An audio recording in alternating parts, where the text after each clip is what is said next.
Actually, that's wrong. I was an idiot. They did not have a chance to lock up the 4 seed last night. They have a chance to lock up the 4 seed tonight, though, with a win and, of course, a Mets loss. What's going on in San Diego? Jon and Jim on a Friday, except it's just me and Brent. Jon is traveling. He will be in Central Michigan to call the Aztecs game tomorrow afternoon. Aztecs taking on Central Michigan, 10:30 is when our pregame coverage starts. 12:30 is kickoff. We'll talk about that game coming up later in the show. Great show today lined up for you guys. We got Cynthia Freeland, our NFL insider, sponsored by Hamul Casino, joins us at 4 p.m. every Fridays. Kevin Acey is going to join us at 5 p.m. and JB Long will join us at 5:30. We'll start with the Padres, of course. Last night, Dodgers win. They win the division. What's new? And I've been seeing a little bit of major disappointment. Should you be disappointed that the Padres didn't win the division? Yeah, there should be some disappointment there because I think the Padres players and staff and AJ Preller would tell you the same. They would say, look, we had an opportunity to win the division. It was in our hands. We controlled our own destiny. And they didn't get the job done. They didn't play well the last 2 nights, frankly. Last night did not look great in the 7th inning. The previous night, too many walks as a staff. And the Dodgers won the first series of the year against the Padres, and they clinched the National League West title. Is it the end of the world? Is the sky falling? No, it's really not. It's far from that. Everything that's happened has gone according to plan. Like, the Dodgers were always favored to win the division. Guess what? They won the division. No surprises there. It's a little disappointing for sure, but no surprises.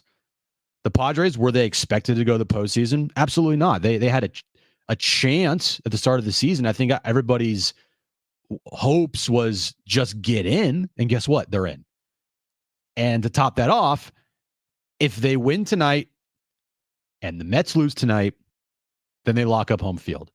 And I think if you asked me a month and a half ago, hey, Jim, comes October 1st, the Padres will be the 4 seed and they will host the wild card here at Petco Park.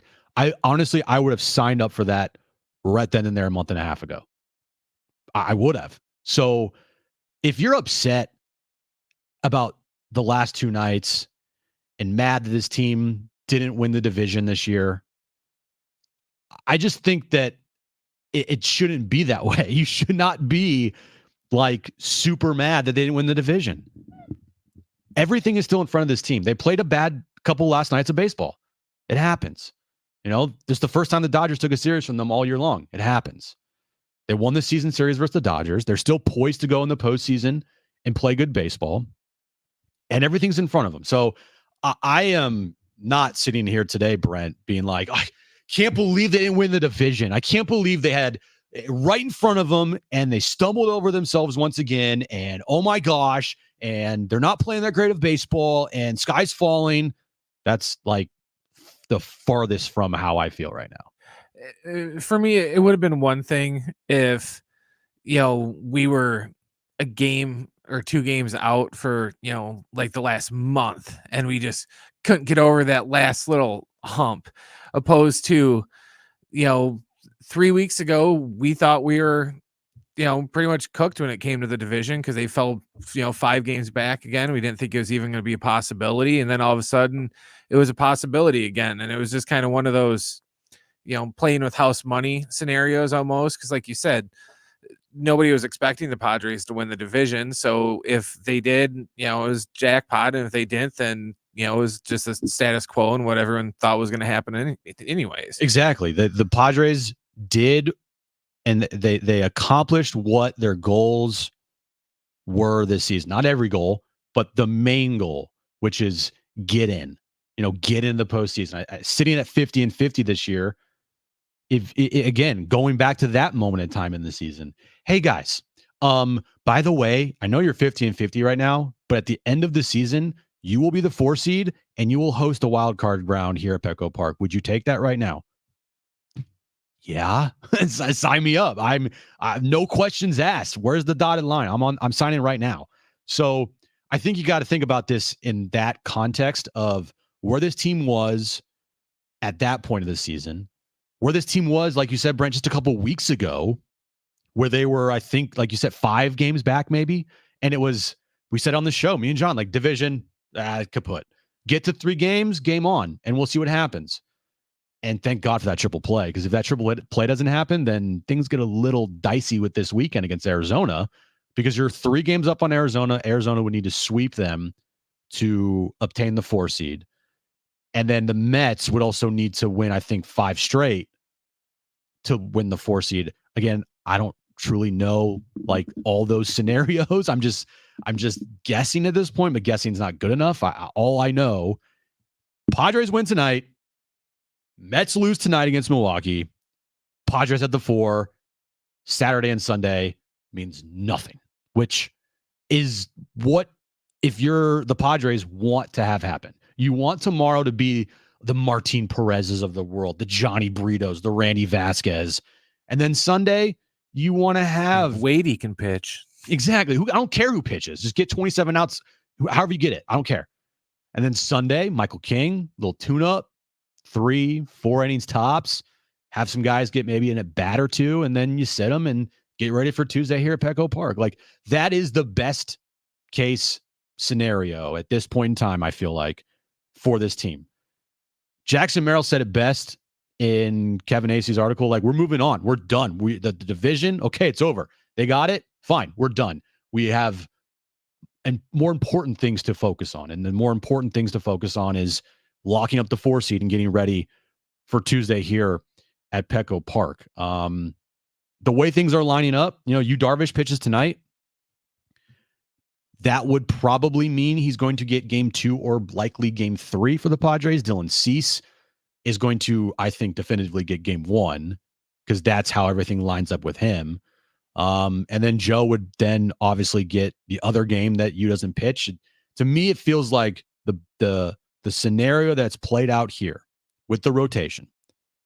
You got Cease on Tuesday, you got Darvish on Wednesday, and you got Joe on Thursday, if necessary. And if you can get through the wild card round in 2 games, then Joe game 1 in the division, King game 2, and then you got Cease and Darvish on full rest. They don't have to pitch on 3 days rest. So everything that you want lined up for this team is lining up. It all depends, though. If you can win tonight and the Mets lose tonight, and if it drags into tomorrow, truthfully, Brent, it's not the end of the world either.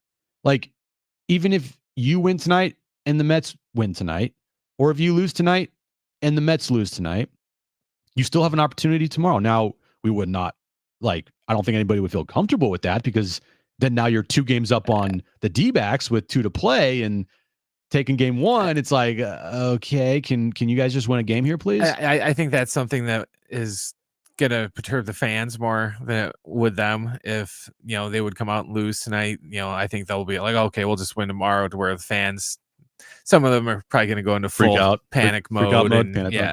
Yeah. Again, it's, which is, that's what fans do. So, like, I am, it's funny that I am the person to try to calm people down. You're the voice of reason. I am the voice of reason in this town.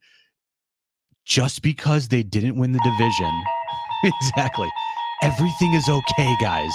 It's okay. Take a deep breath. Take a deep breath. It's fine. The goals of this team have not changed. The path to the World Series has been the same it's been for majority of this season, going through a wild card. That's what we have all been thinking about up until Tuesday night. Well, maybe I guess Sunday night, because Sunday night you knew they were going to be 3 games back. So get the job done tonight. Have a little help from Milwaukee, and then get ready to go for Tuesday. I'm done with the Dodgers. My mind is past the Dodgers now. I'm like Jackson Merrill. Like, Dodgers who? Like, if we meet them again, if the Padres meet the Dodgers again, then you worry about the Dodgers. But at this point in time, can't sit here and be too disappointed that they didn't win the division. Now, if you want to talk about how they played the last 2 nights, Absolutely. We're going to talk about that coming up next. And the last two nights was very uncharacteristic of the Padres team that we've watched in the second half. But when I'm talking about the big goals of this team, right? The division, frankly, I don't think was anybody's mind for this season. I know that Mike Schilt said it when he got introduced as the manager of the Padres, how they wanted to win the division. But again, you know what everyone else is saying? Just get in the postseason, and that will be what the goal is going to be.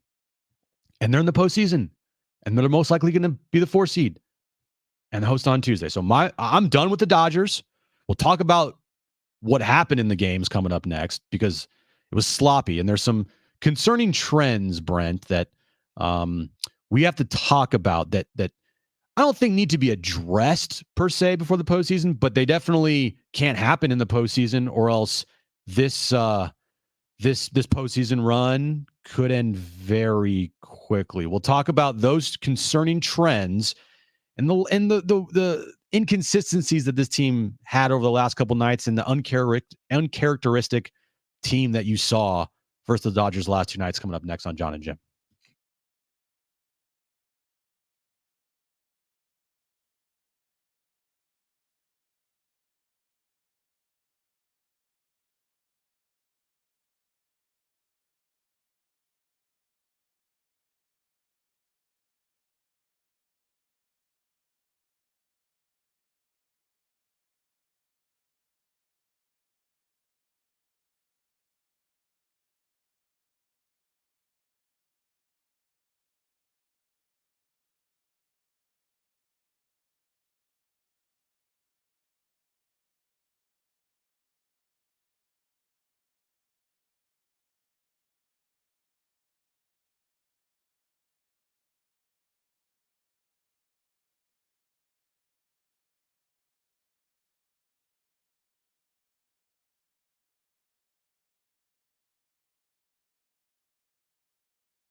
All right, back on Jon and Jim on a Friday. We have some news regarding Ha-Seong Kim. I'll give that to you in a moment. I just wanted to address something here real quick in our YouTube chat.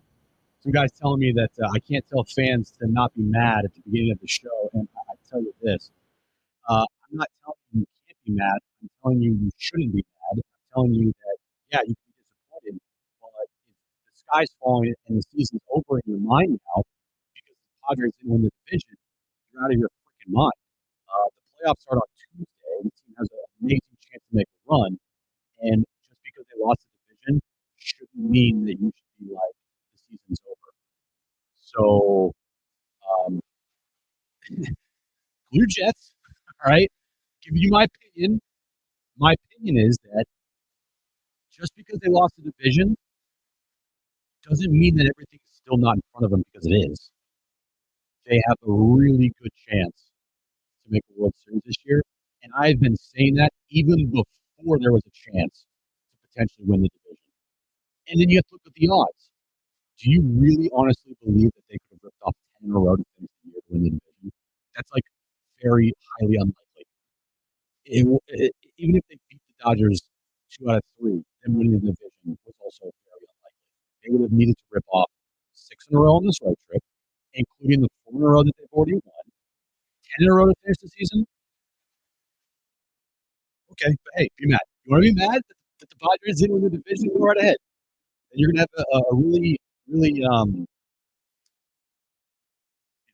miserable time watching this team in the postseason starting next Tuesday. Thanks, Jon. I appreciate that. I know. I know. So there's an update on Ha-Seong Kim, and I just saw this come across my timeline. I guess Mike Schilt was on the flagship, and he mentioned that Ha-Seong Kim is not ready to go. That he's hitting fine, but as far as his arm goes, it's just not there yet. And to me, that signals we've seen the last of Ha-Seong Kim. I don't think, and I don't think anybody was thinking, especially with the last couple of reports. And we'll talk to Kevin about that later in the show and ask him about Ha-Seong Kim. But if seeing this from Mike Schilt here about Ha-Seong Kim, yeah, I wasn't expecting him to play in the postseason anyway. I was fully ready to go with the lineup and the team they have right now. The whole Kim thing is, if he returned this weekend, are you really going to make the switch back and have Xander move back to Xander move back to second, Kim at short? I mean, Solano's not, he's ice cold at the plate, but still, this is the team that I feel like going forward gives you the best chance to win. We're at the point now to where they should just come out and just say we're shutting him down. He's done it. It's not looking like he's gonna be able to come back, and we're just gonna not focus on him coming back, and and just pretty much admit it. So just, oh yeah, he's jogging, and he's doing this, and is he throwing? No, that's a problem. And they kind of dangle it out there to kind of give us a glimmer of hope, maybe that he's going to be back. But then it's like you said, is he throwing? No. Well, that's kind of important. He kind of needs to do that because he's going to be in there for his defense, not his bat. And when his biggest strength is defense, if he's not able to make all the throws, then we might have seen the last of Ha-Seong Kim. He's just going to do moving to first, so he doesn't have to throw. He's going to just walk up to first base. Yeah, we've probably seen the last of Ha-Seong Kim, to be honest with you. If he's not even close to returning right now, then why would he all of a sudden return in the middle of a postseason run if the team happens to get hot and they happen to make it a World Series? Like, I just don't envision that happening. If anything, he'll return it for a bench piece and maybe defensive replacement, but even then, to ask a guy who is coming off of an injury, who's cold, who hasn't, seen live pitches in over a month plus, and also been in a game, to then all of a sudden in a World Series run or however far this team gets, to go in there and contribute and not make any mistakes, and that's tough. That's a very tough ask in my opinion. So it looks like this is the end of Ha-Seong Kim. I mean, seeing that from Mike Schilt, it doesn't sound possibly good as a at Padre, all. not like altogether. Well, yes, Brent. I'm not saying like as a person. I'm saying like as a Padre. You made it sound like it's the end of like a Adam West Batman cliffhanger. Is this the end of Ha-Seong Kim? No, it's not the Turn in next Padre time. literal next end Padre of Ha-Seong station. Kim. It's the end of the Ha-Seong Kim era, probably in San Diego. Yeah, most likely. So concerning, but I think we were all preparing for that, and they were playing without him, and they're playing good baseball without him, and so you just move forward with the team they have right now. The trends that I was talking about before the break that concern me a little bit is the last couple nights with runners in scoring position have been god awful. And it's not just the last 2 nights that have been really bad. It's the last 10 games. Thanks to our producer Darnay Tripp for throwing this stat out there. The Padres with runners in scoring position against the Dodgers were 3 for 25. Their last 10 games, this includes games against the White Sox and then the Astros. 14 for 75. That's a 186 average. Their season average with runners in scoring position is 273. In the postseason, it's about 2 things, really. 1, pitching. 2, timely hitting. That's what's going to get you far in the postseason. If you go into the postseason or next week, starting Tuesday, you are still struggling with runners in scoring position, that is going to make it very difficult to make a deep run here in October. You got to have timely hitting in the postseason. You can't throw up these types of numbers 0 for 10s with runners in scoring position in games, because if you do, that is close to an automatic L, it feels like, as possible. I mean, can you win games if you go 0 for 10 with runners in scoring position? Yeah, we've seen it before. But postseason play, it just becomes even more difficult. So that's the first concerning thing, that I'm not saying they can fix it all of a sudden this weekend, but it would be nice to have a weekend series, or at least the games that matter this weekend, where they don't go 0 for 10, that they do instead go 4 for 10 or 6 for 12. Like, they have a game where they hit with runners in scoring position, and it's not like, oh no, their last 10 games, they're now hitting 130. Get a positive trend going into the postseason. Yeah. That to me is like, okay, keep an eye on that. Please don't let this continue, because starting Tuesday, that needs to flip if they want to make a deep run. The other concern that I have for the Padres has to do with a player on the team that needs to get it going. And I'll talk about that coming up next.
This update is brought to you by the Breeders' Cup World Championships at Del Mar, November 1st and 2nd. Padres lost to the Dodgers last night. Dodgers officially win the National League West in the last 12 years. Padres start their final regular season series of the year tonight against the Dbacks. 6:40 first pitch. Yu Darvish on the mound for the Padres. The playoff scenarios are this for the Padres. Officially, they can clinch the 4 seed tonight with a win and a Mets loss.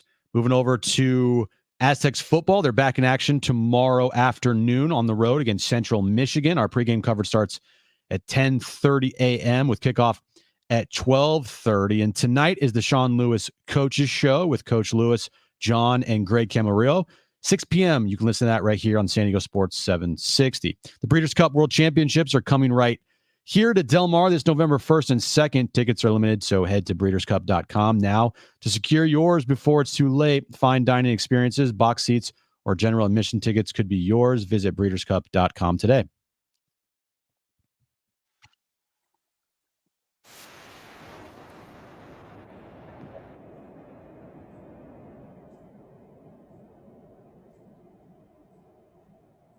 San Diego Sports 760 and iHeartRadio brings you the Global Citizens Festival 2024 from New York City at Central Park's Great Lawn. Live performances from Post Malone, Doja Cat, Jelly Roll, Benson Boone, and more, all hosted by Wolverine himself, Hugh Jackman. It really does say that. Join the movement to end extreme poverty now, one action at a time at globalcitizenfestival.com. You know, I really thought this was John, that John was pulling that out of his No, I wrote that. I was going to say, you think John Twitter known Hugh Jackman was period, let alone that he was Wolverine. I honestly thought that John said that because we've talked about Deadpool and Wolverine so much that he knew Hugh Jackman was Wolverine. Wow. Yeah, I put that in there. So. All right. Okay, so Dodgers moved on from them. Dbacks this weekend. Exactly. We'll talk about them if the Padres face them again in postseason. But with the runners in scoring position being something that is a little concerning, I think that equally as concerning could be the play right now of a couple guys in this lineup, in particular Luis Arraez.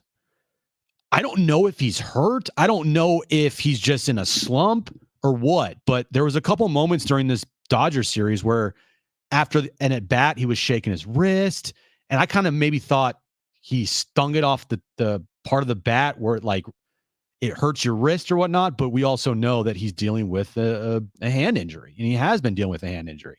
And when he's healthy, the dude is amazing. And when he's not, it's not great. And right now, he's in the midst of a 2 for 28 stretch. He was 0 for in the Dodger series. And if he's the top of your lineup, I feel like this team goes, obviously because of Manny, but when Luis Arraez is on, the offense then trickles down, and it's like, all right, automatic guy on first, and then you got Tatis, and then so forth and so forth. And right now, if Luis Arraez is your leadoff hitter, is 0 for his last however many, it's not a great thing, especially also if he's injured. Well, it's like you said that, they live and die with Manny, but, Manny needs the table setters in front of him to get on base, so he's got people to drive home. Mhm. So, and, he had that long streak of how long was it without striking out? Oh, like 100 and almost 150 at bats, something like that. So, as long as he's not hurt, you kind of thought he was gonna. I don't slow down is not the right word, but you thought he might cool down a little bit compared to what he was doing. It's just a matter of if he can just kind of right the ship quick before they get into the postseason. Well, right now, Luis Arraez, Brent, is 2 for his last 28. That's a 0.71 batting average. Not great. But how many walks does he have? He has 0, Brent. He has 0. So he's got to get it going. And also the bottom of half of your lineup now has become not as formidable as it was this year when Jackson Merrill was hitting 7th. Because with Merrill moved up to the 5 spot behind Manny, you move down Cronenworth. Cronenworth had that home run the other night. That was great. But other than that, he's not been good. He's hitting 173 over his last 15 games. Over the last month, he's hitting 213. Yeah, his September's been awful. His September's been not good. The home run on Tuesday night was great. That game was one of the best games that Jake's had in a while. And now he's hitting 7th. Behind him is Solano, who has been ice cold of late. And if you put in David Peralta, he's not doing much better. He's doing a little better, but not much better. And then with the combination of Higgy and Diaz at the bottom of your lineup, you now have a 7-8-9 that is, to maybe opposing pitchers, not as tough. And actually, it isn't as tough as it used to be when you had Jackson Merrill hitting 7th. I'm not saying that they should move Jackson Merrill to 7th. They should keep him where he is. I'm just giving you telling you the bottom half of the lineup now has been an easy spot for opposing pitchers of late. Yeah, so I'm kind of hoping that Jake just uses the other night as maybe a springboard to, okay, I had an awful September, but, October's on Monday, just start over and let's just see if I can just have a hot October. In the series against the Dodgers. You'd rather be Mr. October than Mr. September. Exactly. He was 2 for 10. Now the 2 hits, like I said, that the Tuesday night, which was great, and the home run and the 3 RBIs, right? He had an RBI the couple nights ago, but all in all, it's not been a great month for Jake. And those are the things to me that I look at heading into a postseason. You haven't hit with runners in scoring position the last 10 games. Luis Arraez is ice cold. The bottom half of your lineup is cold. The back end of the bullpen, we haven't even talked about really what happened last night in that 7th inning. Tanner Scott coming in, giving up the runs there, kind of snowballing on the Padres. You have a closer issue with Robert Suarez. The last thing you want is to also have an issue with anybody else in your A team of your bullpen with Scott and Adam, Estrada, so forth and so forth. So, like, on one hand, I'm like, guys, look, don't panic. You don't have to be like super disappointed that they didn't win the division. Like, they're still going to the postseason. They're still going to probably host the wild card round here. They have everything in front of them. But there are a couple trends that I'm like, that can't continue into Tuesday, because that will be a problem for whoever that they play. It doesn't matter who they play. If they go 0 for 10, they're likely not going to win those games. And that's what they went last night. So runners in scoring position, Luis Arraez, bottom half of your lineup, back end of your bullpen, like, those are all things you got to clean up and fix here before the start of Tuesday. And they're not going to fix everything. Everything's not going to just magically all of a sudden be great. Maybe it is. I don't know. That'd be awesome. But the important thing here is if Luis Arraez is truly hurting, then it makes tonight and tomorrow, truthfully, like, uber important to give Arraez a couple days off, at least, to give these guys that have been playing every day a couple days off, to give the back end of the bullpen, which has been pitching a lot, a couple days off.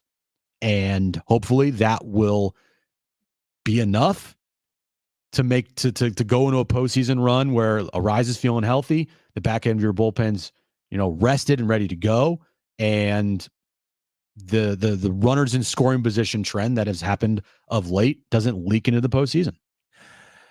The Suarez thing doesn't bother me as much, just because it's kind of like, a little bit back when we were like, oh God, we have a shortstop problem. Well, it's a good thing we got 37 shortstops on this team. Going out and picking up 2 other quality closers, this season gives us options. So if one of them would happen to go cold, like Suarez is right now, that, maybe they can just move Tanner Scott up or whoever. It's almost like, how in hockey they'll go with, whatever goalie's the hottest. It might not always be the best goalie, but if they got a goalie that is, on a streak and he's hot, they're going to go with him, to where maybe it won't just be that, Suarez are, closer. It's going to be one of these guys. We'll just go with whoever's hot at the time. And, until Suarez gets his stuff together, maybe they'll put him in a setup role to kind of just get him right again. The last 2 nights, how they played shouldn't be what you think this team is going to look like for the rest of the year and into the postseason. I don't think that is. I don't think they believe that is. They played sloppy baseball last 2 nights. That's 2 games. Now, if it turns into they play sloppy this weekend and then we get to Tuesday and they play sloppy game 1, then it becomes a trend and then you get really concerned. But I'm just kind of looking at the last 2 nights, very uncharacteristic of this Padres team to look like that. A lot of walks, not crisp, can't hit with runners in scoring position. I'm just going to say that it's shouldn't be the reflection of what this team is going to look like going forward. To me, those are just a couple of one-offs. That's how I view it. But first things first, lock up the 4. All right, coming up next, Danny O'Neill is set to return for the Aztecs tomorrow against Central Michigan. What should we expect from the young quarterback tomorrow? We'll talk about that coming up next.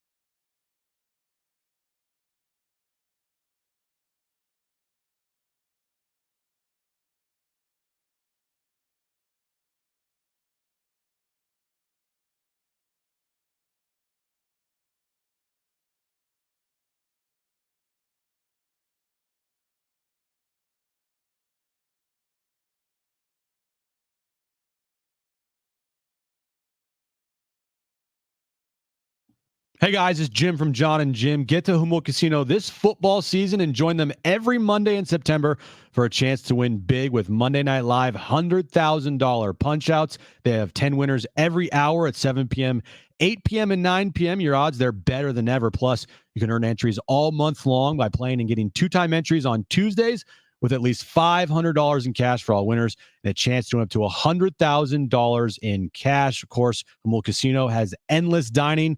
Tony Gwynn Sports Pub is amazing. Emerald, the new Chinese restaurant they have there, 5 nights a week. Their endless dining options, including Saturday surf and turf buffets. They're going over the top with the perfect combination of succulent steaks, delectable seafood, an array of mouth-watering food. Get to Humboldt Casino all football season long, including every Monday night for Monday Night Live $100,000 punch out. Humboldt Casino, it's fun above all else.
So Drafts, Brent, has put out odds right now to win the World Series. They've always had the odds there, but they've updated them, of course.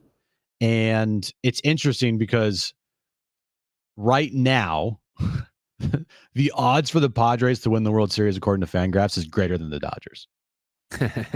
I don't know how they calculate this stuff. I have no clue. But right now, the Padres, according to Fangraphs, have a 12.5% to win the World Series, and the Dodgers have a 12.1% chance. Maybe they're worried about series. Freddie Freeman's ankle, even though he said it should be fine for the playoffs. That ankle was 90 degrees. There's a picture of him, and he's kind of just emotionless, and his ankle is oh god. Oh yeah. It's like 90-degree are the angle. Worst. It's oh dude. They say he's going to be probably ready for the division series next Saturday, but yeah, that could be a huge loss for the Dodgers if he misses time, especially to start the postseason, because we know the last couple of years the division round has been difficult for the Dodgers to get through. So we'll see how that shapes up. Danny O'Neill is set to return tomorrow for the Aztecs. Woo. He was out with an injury a couple weeks ago, and the one thing about this season for me is once they named Danny O'Neill the quarterback, regardless of his struggles, I did not want to see him be benched. Now, he wasn't benched. Obviously, he missed a game due to injury. But it hasn't been the easiest of stretches here for this Aztec offense. I mean, that's an understatement, to be truthful with you. Besides the second half of week 1 for them against Texas A&M Commerce, it's not looked good. It just hasn't. Now, that is obviously to do with growing pains, a brand new team with a whole new bunch of new players, a freshman quarterback, new coach, new system. We should all have expected and expect this team to not look out the jump to put up 45, 50 points a game. But that still doesn't mean they can't at least resemble a competent offense still, which has yet to happen consistently. And when Danny O'Neill got injured against Oregon State, you could tell he was injured in that game because he just didn't look right. He couldn't use his legs like he wanted to. He was making some overthrows, and a couple times he made some bad throws, and then he had that fumble at the 1-yard line. I'm not saying that the leg caused him to play that way, but I mean, it's a factor in it. So hopefully now, a couple weeks off, feels better, gets back out there.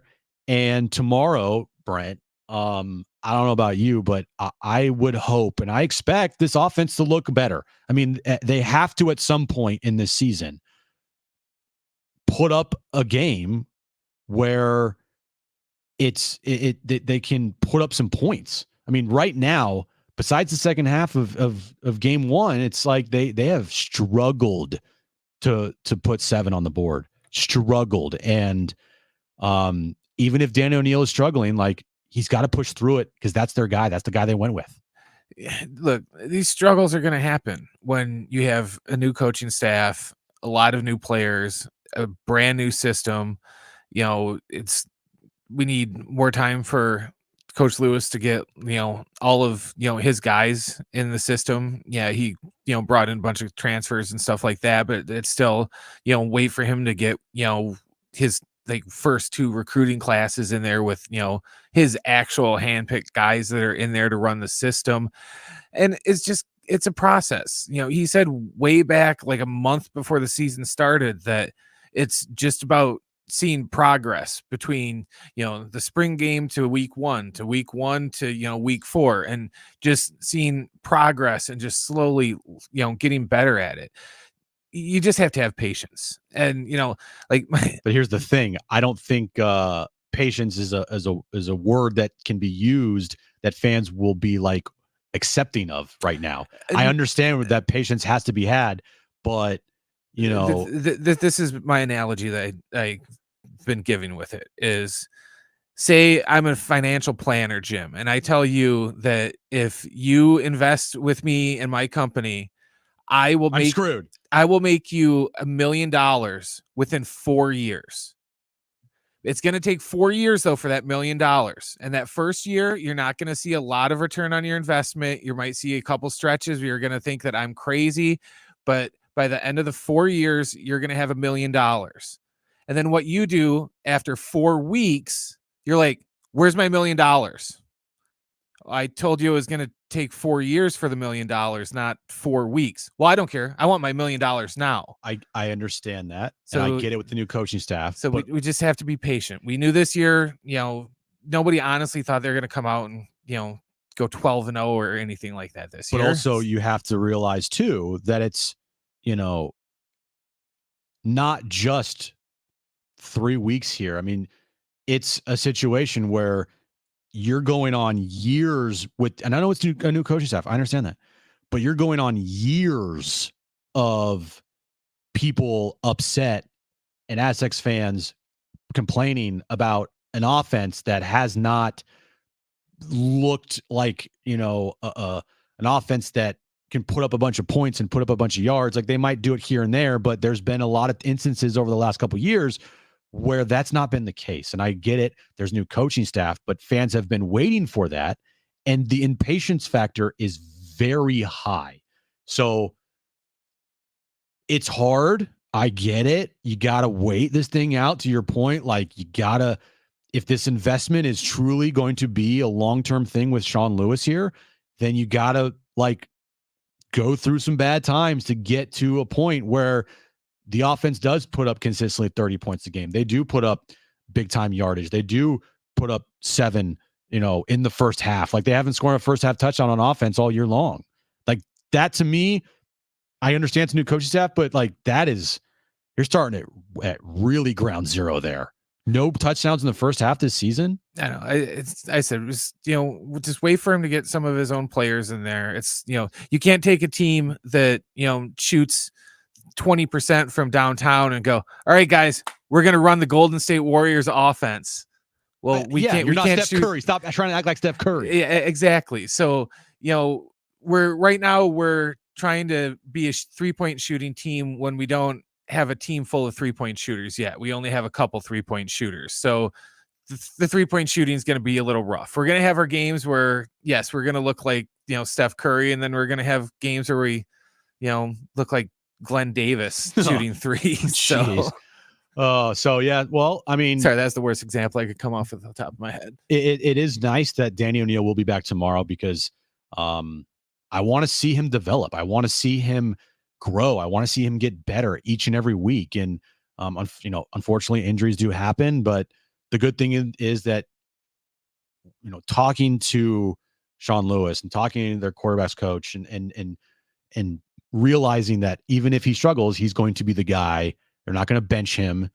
He's going to be the guy going forward, and they're going to be some growing pains. And hopefully tomorrow against Central Michigan, the week off would have helped, and that they can put up some points and, score a first half touchdown. That would be great. That would be much needed for a lot of Aztecs fans out there, I think. All right, coming up next, NFL Week 4 is upon us, even though it's kicked off last night with the Cowboys beating the Giants. But Cynthia Freeland, our NFL insider, will join us next to get us ready for Week 4 of the NFL. Stay right here on Jon and Jim.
All right, this update is brought to you by the Breeders' Cup World Championships at Del Mar, November 1st and 2nd. Padres, they lost to the Dodgers last night. Dodgers ended up winning the NL West for the 11th time in the last 12 years. Padres will move on now to start their final regular season series of the year tonight versus the Dbacks in Arizona. 6:40 first pitch. Yu Darvish on the mound for the Padres. If the Padres win tonight and the Mets lose tonight, then the Padres will officially clinch the 4 seed in the postseason, where Padres baseball will be at Petco Park on Tuesday. Tomorrow, Aztecs are back in action on the road versus Central Michigan. Our pregame starts at 10:30 a.m., kickoff at 12:30 with Rich and John. And tonight is the Sean Lewis Coaches Show with John and Greg Camarillo right here on San Diego Sports 760, starting at 6 p.m. The Breeders' Cup World Championships are coming right here to Del Mar this November 1st and 2nd. Tickets are limited, so head to breederscup.com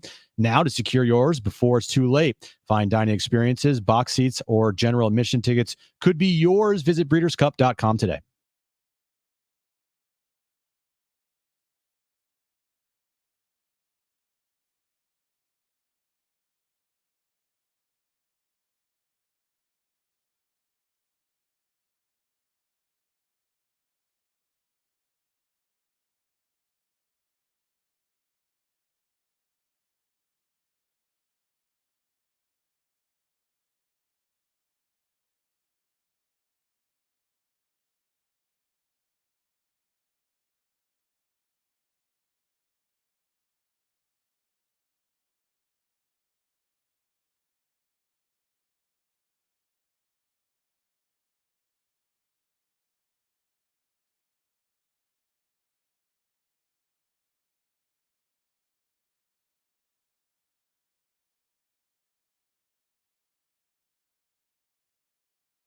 All right, hour 2 on Jon and Jim. It's great right now to be joined by our NFL insider, brought to you by Hamul Casino, Cynthia Freeland, joining us here on Jon and Jim. It's just me today, Cynthia, so it's just the Jim show. Thanks for joining us. Really appreciate it. I wanted to start here, going back to last weekend. It's hard for me because I'm a Niners fan, but when the end of that game happened, what did you feel like it was worse? Like, how did you feel? Did you feel like it was like, oh my gosh, the Rams now are back in it, even though they have a bunch of injuries, or this was a crushing loss for the Niners early on in the season? You know, to be fair, whenever those two coaches match up, mayhem ensues.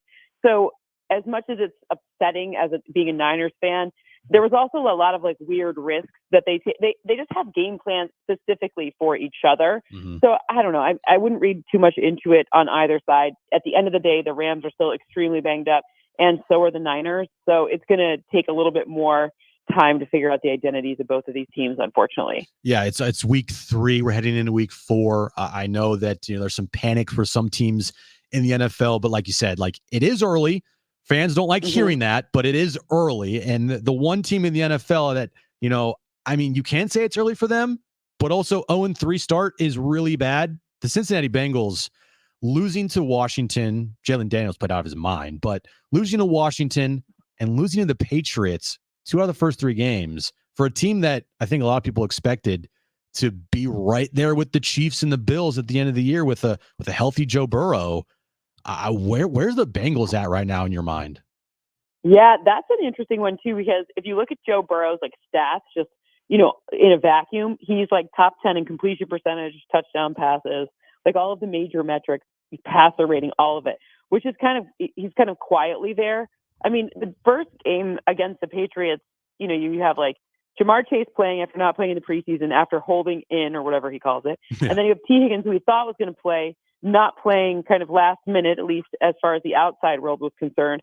And then the entire defense, like you have, Chris Jenkins, their second rounder, you didn't play either. Like, it's just, they're kind of a mess. And it's not that the talent isn't there, but if their run defense can't stop anyone, then it's really going to be hard for them to, maintain kind of leads and kind of close out games like that. Yeah. And like you said, Joe Burrow has been playing great, except they're 0-3. And I know a lot of people like to blame the quarterbacks when the teams don't win, but you got to look at the whole picture here. Cynthia Freeland, join us here on Jon and Jim, brought to you by Hamul Casino. Week 4 is actually underway because Thursday Night Football was last night, Cowboys over the Giants. And for me, when I watch games with the Giants at their home stadium, I am always so scared about injuries. And last night, two of them, Neighbors and Micah Parsons, like, I mean, for the Cowboys to lose him, and I know that they're kind of wonky at 2-2 this year, but it's a high ankle sprain. How big of a loss is that right now for the Cowboys, in your opinion? I mean, I think their buys in 2 weeks. They've got like Detroit. They have a really hard schedule coming up. Yeah. It seems like they're going to be without him for some time. I don't know how. They didn't say when. Last I saw was timeline to return TBD. But the next few games are. It's just a bummer because it's like during the hardest stretch of their schedule. And to me, they kind of feel like they were sort of holding on by a thread anyways. Like in general, that's not a team I look at and I'm like, wow, this is a good team. I mean, their run defense is not good. And even though the Giants didn't or weren't able to take advantage of that, they got a lot of problems that they need to solve in that area. But now without Micah Parsons, who's the best pass rusher, pure pass rusher in terms of like the way that we can measure that stuff right now, speed, he doesn't play 100% of rushing snaps, but when he does, he gets after it. So that's going to change the quality of that defense for sure. Cynthia Freeland joined us here on Jon and Jim, brought to you by Hamul Casino. Who's the biggest surprise team in the NFL for you through 3 weeks? I guess I'd have to say it's got to be either the Seahawks or the Vikings. Those are the two that, I think most people would be the most surprised by. Mm-hmm. But I would think probably the Vikings because, you heard a lot of things out of there. Like it just felt like they got bamboozled with the Kirk Cousins situations. And then it felt like, another kick in the pants with JJ McCarthy, even though he probably wasn't going to start in the beginning anyways. It just felt like luck wasn't on their side, right? Like Lady Luck was just not going their way. But to come out and beat the Texans the way that they did last game, the way that their defense was able to adapt and kind of change their identity just enough and not blitz, as often as they were before, but still be effective in generating pressure. That just shows you how well coached they are on both sides of the ball and how much this team is very for real. And, Aaron Jones is very for real. And I think this week he has a nice game against his former team. I love a good revenge narrative, but it just felt like at the beginning of the season, especially, we didn't have TJ Hawkinson. Jordan Addison has been in and out of the lineup too. And, and then at one point, like Justin Jefferson had this contusion or whatever, and we didn't know. And they're still 3-0. Yeah, it's just a really well-run team this year on offense and defense. And if you can make Sam Darnold look like an MVP, you're doing something right there in Minnesota. The game of the weekend, in my opinion, and tell me if you agree, Bills-Ravens, Sunday Night Football. Bills, they look like an early front runner to really make a run here against the Chiefs in the AFC. Ravens started out a little slow, but they got a much-needed win last week. Do you feel the same way I feel about the Bills? Like this could be the year for this team, the way that they're playing early on? I do. The only question that I have is, the beginning of that Arizona game, let's put that aside because it was kind of like, first season, they didn't really play in the preseason much. Like I'm very familiar with them preseason and their strategy. They just don't really play the starters a lot. Mm-hmm. But that aside, that kind of first half of football aside, we haven't seen a team really be able to get in a position to exploit where they are weak, which is in the spine of their defense, the new safety situation that they have so many injuries. Their nickel corner, Teron Johnson, he's been in and out of the lineup, and I don't think he's playing this weekend. I think he's still questionable or doubtful or whatever, so he could, but, that's crazy. Matt Milano, we know he's out. That Terrell Bernard, he's been out. Like, that linebacker level and the safety level is completely different than last season. And just, unfortunately, the Miami game, like, that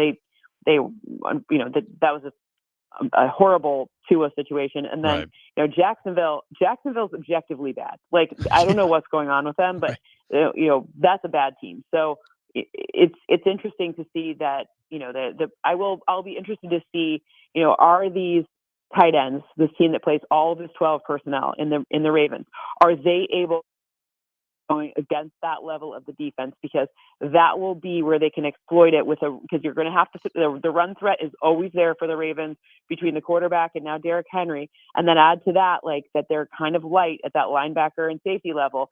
That's where I get a little fearful. But I agree with you though. Like if I'm looking at this offense and I'm looking at Josh Allen, he has already cemented himself as capital E elite. Mm-hmm. If you had any questions about him coming into this season, I feel like even in just 3 games, he's taken this entire team on his shoulders and just run with it. Yeah, the Jags suck, but Josh Allen, I mean, it looked very easy for him this past week, and he's playing at an elite level 3 weeks in. Cynthia Freeland joining us here from NFL Network on Jon and Jim. The rookie quarterbacks coming into this season, Cynthia, obviously that was the biggest talking point with Caleb Williams, but I mean, what Jaden Daniels did on the other night, that was a performance for the ages for a rookie quarterback. Could he, in the end, do you think, come out of this rookie class as maybe being the best quarterback over Caleb Williams here? I love the draft process. It is my favorite time of the whole year, trying to project what someone will be, who they need to work with in order to become the best. Like, we also need to put some context on the fact that Jaden Daniels is doing this with an O-line that is possibly worse than the one Caleb Williams has. So it's not like, he has this O-line he's standing behind, like, those Cowboys, like 2015 Cowboys that are just ridiculous O-line. No, he's doing it with a bad O-line, a very low-rated O-line. So he's just good. And I think a lot of the prognosticators ahead of, the draft were saying he could be the best one in this draft class, period, full stop. Because the way the league's going with the rushing ability and the dual threat capability being just more and more valuable with how people are constructing offenses. So I wouldn't be surprised in any way, shape, or form if, the guy picked number 2 is better than the guy picked number 1. Yeah, I mean, it was an incredible game on Monday night against the Bengals, and it's good for me because he's on my fantasy team. So it was a much needed performance from him. Cynthia, thank you for joining us. Have a great weekend. We'll talk to you next week. I think Jon will be back next Friday, so we'll catch up then, and have a great weekend. Thank you. I will have to get from Jon if he likes my home state. I am from about 40 minutes south of where he is in Mount Pleasant, Michigan. So I'm from East Lansing. So we'll have to see if he likes the chips. Oh, well, yeah, that will be the first thing that we'll talk about next week. Hey, Jon, how'd you like the chips? There we go. Thanks, Cynthia. Have a great weekend. You too. Bye. All right, Cynthia Freeland there on our NFL Insider, brought to you by Jamul Casino. 7 restaurants, thrilling games, and a sports pub voted San Diego's best. Jamul Casino is fun above all else. All right, coming up next, we have the wrap. Still, Kevin Acee will join us at 5 p.m. JB Long at 5:30. And also, I still want to dissect the body, which is the Oakland A's, and play you a little snippet that perfectly describes their horrible owner, John Fisher. All of that coming up next on Jon and Jim.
Hey guys, it's Jim from Jon and Jim. Get to Jamul Casino this football season and join them every Monday in September for a chance to win big with Monday Night Live $100,000 punch out with winners every hour at 7 p.m., 8 p.m., and 9 p.m. Your odds are better than ever. Plus, you can earn entries all month long by playing and getting 2-time entries on Tuesdays with at least $500 in cash for all winners and a chance to win up to $100,000 in cash. At Jamul Casino, they have amazing food selections. Of course, Tony Gwynn Sports Pub is my personal favorite. The Slam Diego Burger is amazing. You got to go check that out and get that with the truffle fries.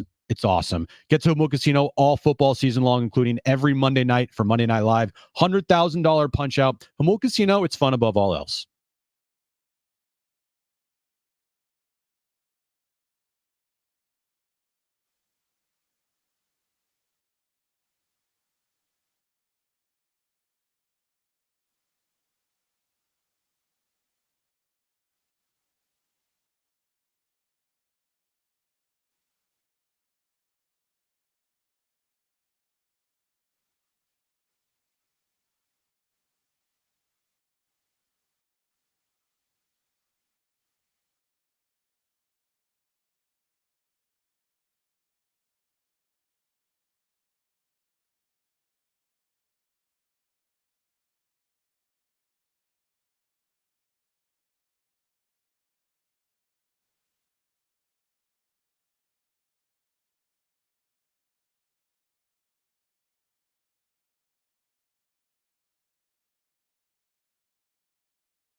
The Aztecs are back in action this Saturday after a week off. They're on the road to take on Central Michigan. Pregame reflection Saratoga starts tomorrow, 10:30 a.m. Have the call 12:30 right here on the Eagle Sports 760. All right, so Kevin Acey is going to join us at 5 o'clock from Arizona. We'll get all the information that we need about Ha-Seong Kim and the tune-up for the postseason that starts on Tuesday next week officially now. And JB Long will then join us at 5:30. Still have a back page at the end of the show today, but Brent, let's get to it. It's time for The Wrap, presented by Sombrero Mexican Food. Check out their website at sombreromex.com. Will San Diego State score a first-half touchdown tomorrow against Central Michigan? I freaking hope so. I mean, they had one taken away from them last week because there were just penalties galore in that game, and I think it was a block in the back. That's been every game has been penalties galore. Every game. Like lead the college football, I think, of penalties. Like, maybe not now because of the bye week, but like, here's the two keys for tomorrow. One, put up a first half touchdown on offense. Have one, at least one drive where you guys look really good. And then two, you got to cut down on the penalties. I mean, the penalties makes anytime you watch a football game, like last night, I didn't watch for a second, but just seeing on social media how many penalties were in that game and how unwatchable it became. That's just like the worst in football. I don't want to watch the football game and see 50,000 penalties. So score a first half touchdown. I'm going to say yes, because I guarantee you that has to be a part of their, like, you know, bulletin board here where the keys to the game, get on the board with a touchdown in the first half and then cut down the penalties. So I'll say yes, just because I would bet a lot that it's been an emphasis over the last couple of weeks to do that. Yeah, I think they're going to. Next question, Brent. Who should start game one on Tuesday for the Padres? It's Dylan Cease. It's going to be Dylan Cease. Everything is lined up for Dylan Cease to start game one. It doesn't, regardless of who they play, it doesn't matter. Like Dylan Cease, I'm putting him on the mound game one. He's frankly pitched his way, in my opinion, into a game one with his last couple starts here. Wednesday against the Dodgers wasn't great, but he gutted it out and left with the tie game. So gave the team an opportunity to win. The Padres were in both games. They just, at the worst possible time, played some sloppy baseball. Seventh inning yesterday, played sloppy, even though they had a 2-0 lead heading into that inning, which you're like, oh, crap. And then the night before, they just walked too many batters, and it cost them the game there. So even with that, Dylan Cease is my game one starter on Tuesday here at Petco Park, assuming that they lock up the 4 seed either tonight or tomorrow. Brent, next question. Have we seen the last of Ha-Seong Kim? So we're going to ask this season. Yeah, not just like in general, but right. We're going to talk to Kevin here coming up at 5, and of course we'll ask him about Ha-Seong Kim. But Kevin did tweet moments ago. Ha-Seong Kim played in minor league games in Arizona this week and continued to struggle throwing. The Padres are not ruling out a return at some point in the postseason, but there does remain the possibility of off-season surgery to repair the damage in his labrum. Translation, yeah, we're not seeing Ha-Seong Kim again. If this team makes a run and they get to a World Series and Ha-Seong Kim has not played for this team, he's not all of a sudden going to come back and be inserted into the lineup and play shortstop. That's not happening. Like, you go with who got you there. And if this team makes a run with the guys they have now out there, with Xander at short, Solano and Peralta's your roaming DH. Of course, Solano's going to play first base as well. Unfortunately, yeah, we've seen the last of Ha-Seong Kim in a Padres jersey this season, and maybe forever. Yeah, it's one thing if you got Mike Judge power just sitting on the bench, or it's just I had to stop doing that. Mike Judge, I know. Judge? I should have Beavis and Butthead guy instead of Aaron Judge. Maybe he'll win MVP someday too. But when you have power like that, then it'd be like, okay, I can kind of see how they're waiting for him to come back, and they're kind of hoping that maybe he can squeeze his way into the postseason lineup. But it's not. It's like I said last hour. He's there for defense. If you can't throw, then you can't play. Yeah, it's plain and simple. exactly. Like, he's got to be fully healthy. And he's not fully healthy, and it doesn't seem like he's even close. Brent, final question. Who should be the Padres closer heading into the postseason? Well, I think I would have said Tanner Scott, but then last night he went out there and had a really bad outing. I mean, overall, like I saw some advanced numbers of his slider, and his slider over the months has gone. You know, the effectiveness of it is not as good as earlier in the year, but it's still an elite pitch for him, and it's still a really good pitch for all the advanced stats in baseball. You know, last night again he walked a guy, gave up 2 runs. They had an error in that inning, sloppiness, the catcher's interference from Higgy, the throw by Tatis off the line there. I still think right now, if you are going to go with Robert Suarez as your closer, you're asking for trouble, or at least you're going to be asking for a lot of drama. Like, it's not going to be easy.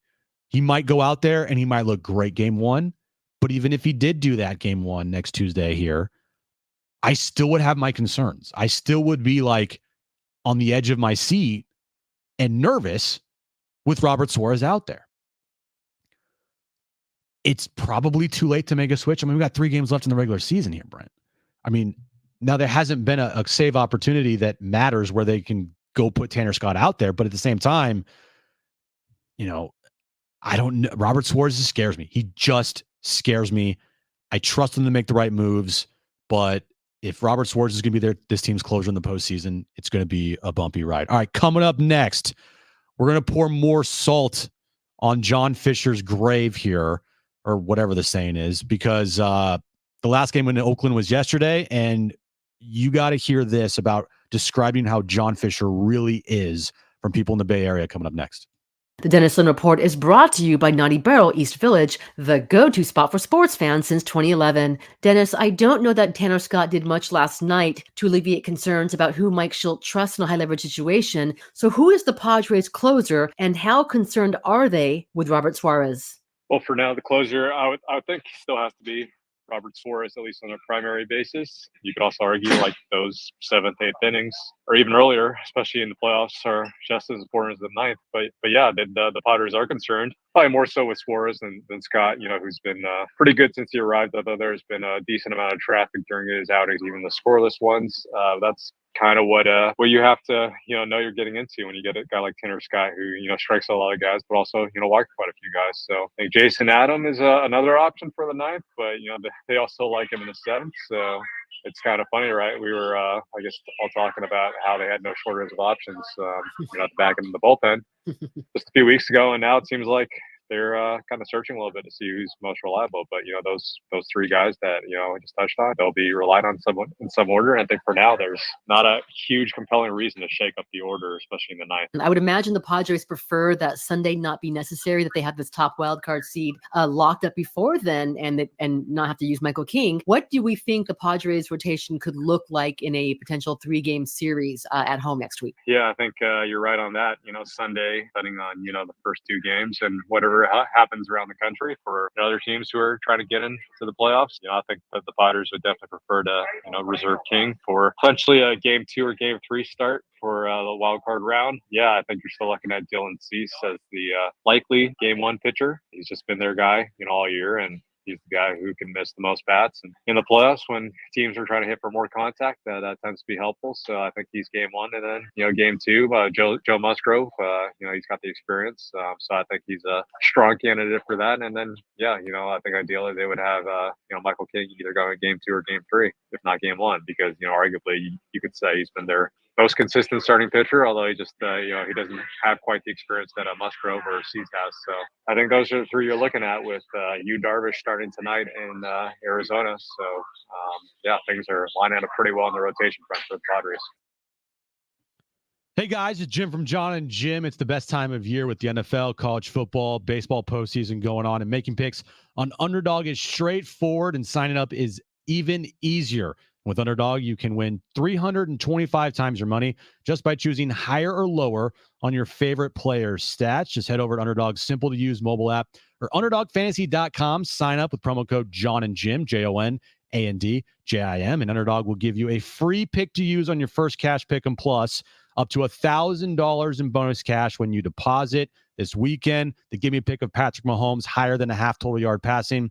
Yeah, that's going to hit. So go to their mobile app or go to UnderdogFantasy.com. Sign up with promo code Jon and Jim. That's Underdog Fantasy, promo code Jon and Jim, JONANDJIM, to claim your new customer special of a free pick and your deposit offer. You must be 18 years or older and present in the state where Underdog Fantasy operates. Terms do apply. Concerned with your play, call 1-800-GAMBLER or visit www.ncpgambling.org.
This update is brought to you by Staples Stores. Padres and Dbacks start a 3-game series, the final series of the regular season tonight in Arizona. 6:40 first pitch. Yu Darvish will be on the mound for the Padres. Here's the scenarios for the Padres tonight. If they win and the Mets lose against the Brewers, the Padres will clinch the 4 seed and play here at Petco Park starting on Tuesday. Tomorrow, the Aztecs are back in action on the road versus Central Michigan. Our pregame starts at 10:30 a.m. Kickoffs at 12:30 afternoon time with Rich and John. And Sean Lewis, the coaches show tonight with John and Greg Camarillo. 6 p.m. You can listen to that right here on San Diego Sports 760. The Breeders' Cup World Championships are coming right now here to Del Mar this November 1st and 2nd. Tickets are limited, so head to breederscup.com now to secure your, before it's too late, fine dining experiences, box seats, or general admission tickets could be yours. Visit breederscup.com today.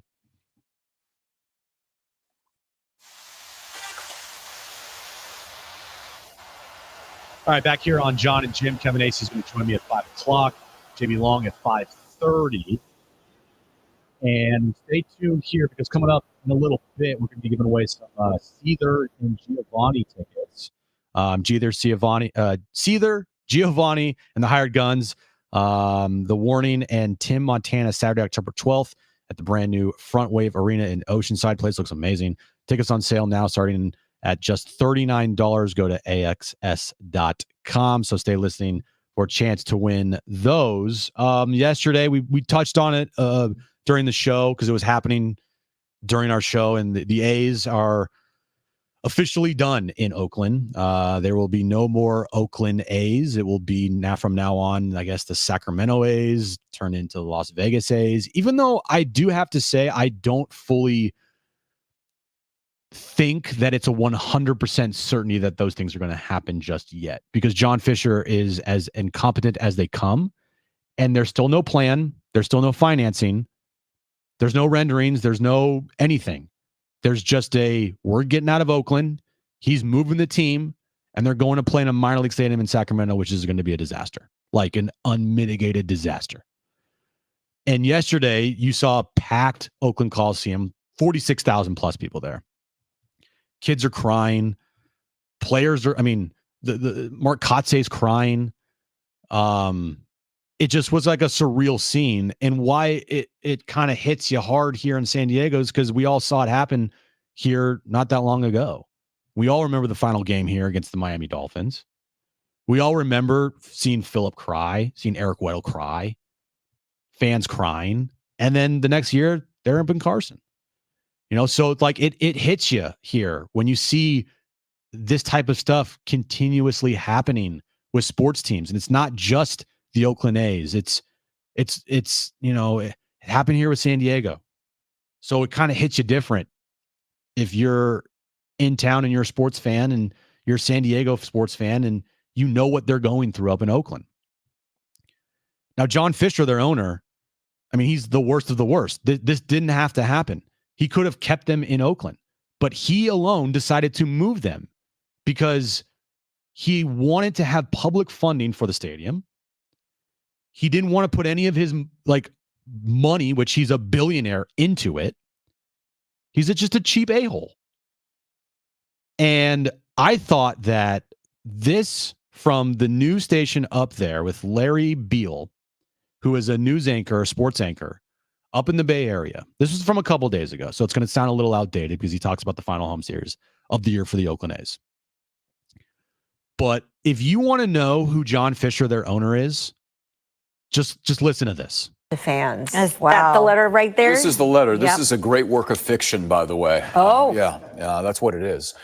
So many A's fans would say this explanation is both weak and long overdue, but we're finally hearing from Fisher about exactly how we got to this point in time. Fisher says he knows the A's are part of the fabric of Oakland and then goes on to explain his version of reality. Fisher says when he and his business partner, Lou Wolf, bought the team back in 2005, quote, "Our dream was to win world championships and build a new ballpark in Oakland. Over the next 18 years, we did our very best to make that happen. We proposed and pursued 5 different locations in the Bay Area. And despite mutual and ongoing efforts to get a deal done for the Howard Terminal project, we came up short." Now, he goes on to say, "I know there is great disappointment, even bitterness. Though I wish I could speak to each one of you individually, I can tell you this from the heart. We tried. Staying in Oakland was our goal, it was our mission, and we failed to achieve it. And for that, I am genuinely sorry." Now, over the weekend, the A's hosted the Yankees for the final time at the Coliseum, and it was emotional. They got swept in 3 games, the A's did, but the series brought out some of the biggest crowds of the season to the Coliseum. The final series ever in Oakland starts tomorrow. The A's hosting the Texas Rangers. The very last game at the Coliseum is set for Thursday afternoon, starting at 12:45. That game is sold out, by the way. Cheapest resale tickets are going for around $65. In typical A's fashion, they raised the price for the last game. All right, so you heard Fisher's statement. Let me tell you what reality is, okay? John, you tried 5 different, extremely flawed stadium proposals. You never got even close to a shovel in the ground. Yes, Oakland politics is often a mess. I will give you that. But John, you surround yourself with incompetent yes men. And because you were born into a billionaire family, apparently never learned you have to spend money to make money. See Joe Lacob and the Golden State Warriors, your buddy, who still wants to buy the team. John, you're a serial penny pincher. You've destroyed your family's great name and legacy because of your cheapness. As for the statement about loyal A's fans, quote, "I wish I could speak to each and every one of you individually," end quote, Seriously? John, we've been trying to interview you for years, but you always choose to remain invisible unless you're begging politicians for public funding. And then you're out in front in Las Vegas. Okay. So let me just deal with this. Wow. For all A's fans, I can't do this enough. But here's the thing. There's one glimmer of hope. They're going to supposedly play 3 years in Sacramento. Right. If other owners and the Players Association had any spine at all, they would say, no, we're not doing that. Mm-hmm. We have yet to see a real financing plan for the A's stadium in Las Vegas. Right. We're still waiting. Vegas is still waiting. They don't have one. Yes, 18 years they've tried, and they've screwed it up every time. I don't know that that's going to change. I would love to see another massive failure by this ownership group, and then maybe Major League Baseball would force a sale to somebody locally. And there's a bunch of groups. Don't listen to anybody that says there's no fan base or there's no money in Oakland. That's total nonsense. I can go call 3 billionaires right now that would buy the team, okay? So, yeah, that's who I hang with. I wish I had a microphone for you so you could drop it. There he goes. Mic drop there from Larry Beal. Listening to that, truthfully, Brent, it just kind of makes me even more mad about what happened here. Because we know how it was here in town. And we're seeing how it is now in Oakland. And I can't remember, and I don't think it was like this, where literally 100% of the people in Oakland, 100% of the fans, 100% of the media, 100% of the radio outlets and media outlets up there, all are eviscerating John Fisher. The coaches, the staff. I mean, like 100% of the people in the Bay Area in Oakland are destroying this guy for taking the A's out of Oakland. And it makes me mad because I wish that was the case here. And it wasn't.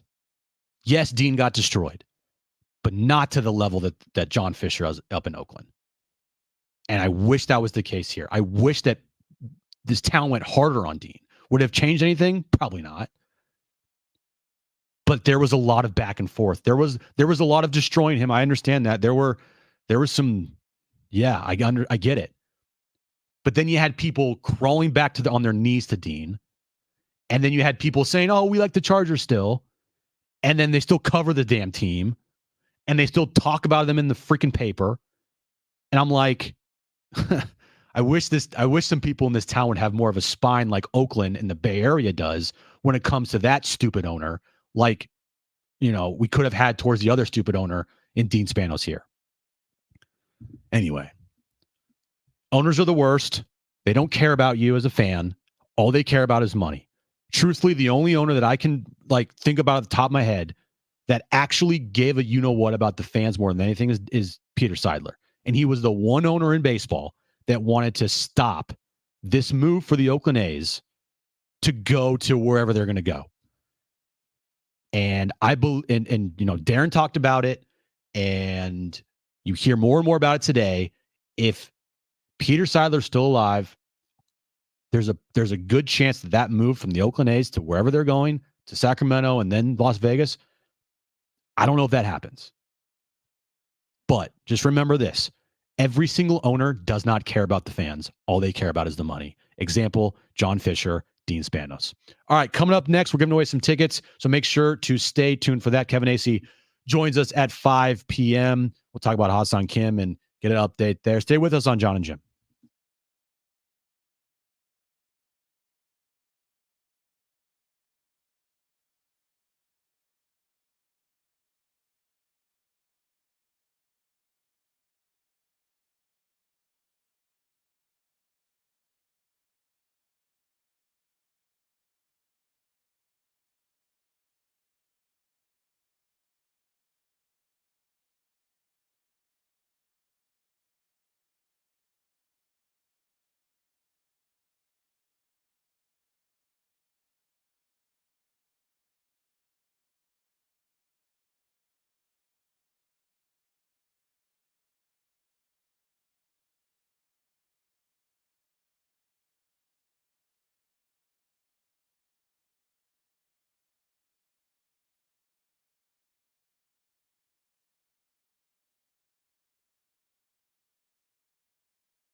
It's interesting from Alden Gonzalez there on Marty's What's Going On report that he thinks the Padres are not only the most dangerous team in the postseason, but the best team in baseball.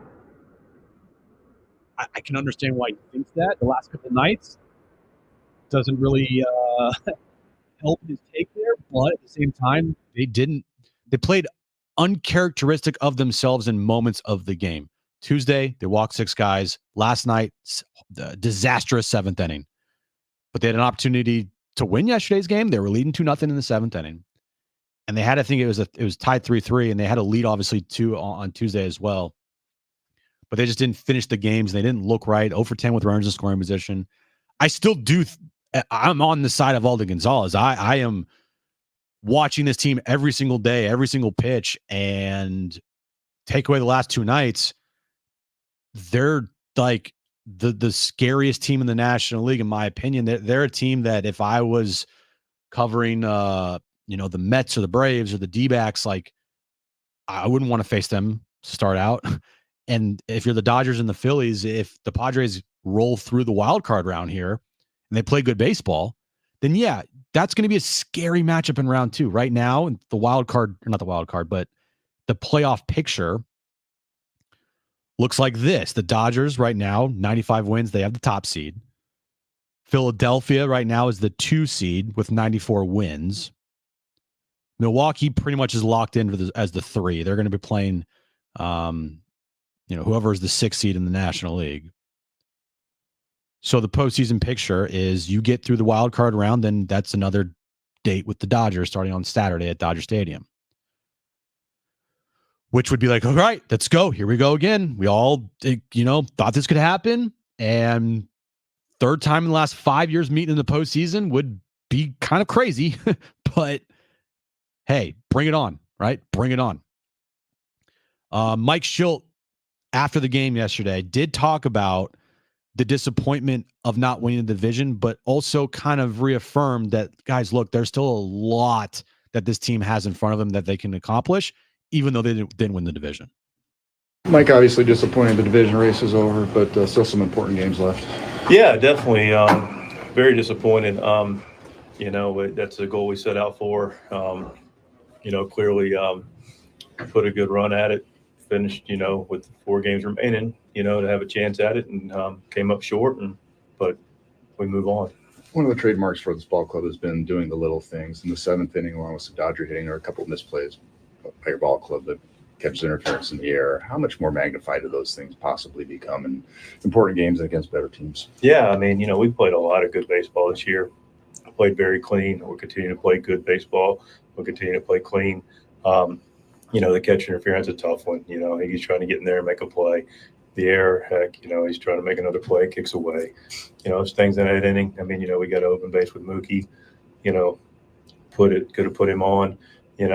Pitch to him. I think there's a path there. He gets a 2-run hit. So didn't work out. So it's one of those innings, man. The games doesn't always line up ideally, and done a lot of good things well. So we're not going to over magnify one inning. Another good outing by Joe today. What impressed you about his effort tonight? Joe was fantastic. Pace was great. Command was really good. Breaking ball was outstanding. Threw to both sides of the plate, kept guys honest. Joe was terrific through 6, and then the leadoff ball got him in the 7th, and he made a pitch that Smith put a swing on. And Joe Musgrove was tremendous tonight. I know this was a goal. It wasn't the goal. How do you kind of pivot now to what the ultimate goal is? Yeah, if we got an ultimate goal, right? Scratch call at fault, but now we refocus, and we got the team to do this. Excited about what's in our window coming forward, not in the rearview mirror. Like I said, it's a little bit of disappointment. It's just Scan's point. We'll shrug this off, and we'll be ready to play in Arizona, and we'll be ready to get after the ultimate goal. Yeah, that's exactly how I think every fan should feel. That, yeah, it's disappointing, but you shrug it off. You're in the postseason, so you don't have to worry about that this weekend, and play some good baseball tonight.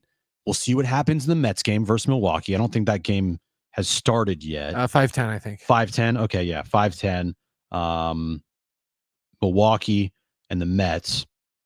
Mets, of course, had a couple days off because of the storm back east, but But yeah, you move on here. I mean, there's so much left to accomplish this season, and just because you didn't win the division, I think this is fine. Like, if you're the 4 seed and you host here at Petco Park, I mean, that place is going to be crazy next week, and I can't wait. I was in the middle. We all were in the middle of it of 2022. We all saw how it was in 2022. The streets downtown it's crazy.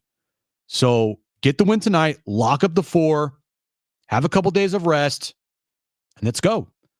Kevin ACR, Padres insider. He'll join us next.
Hey guys, it's Shay for lower mortgage rates are finally here thanks to the Fed and Loan Pronto. Loan Pronto just locked in a homeowner at 4.59% APR, the lowest in 2 years.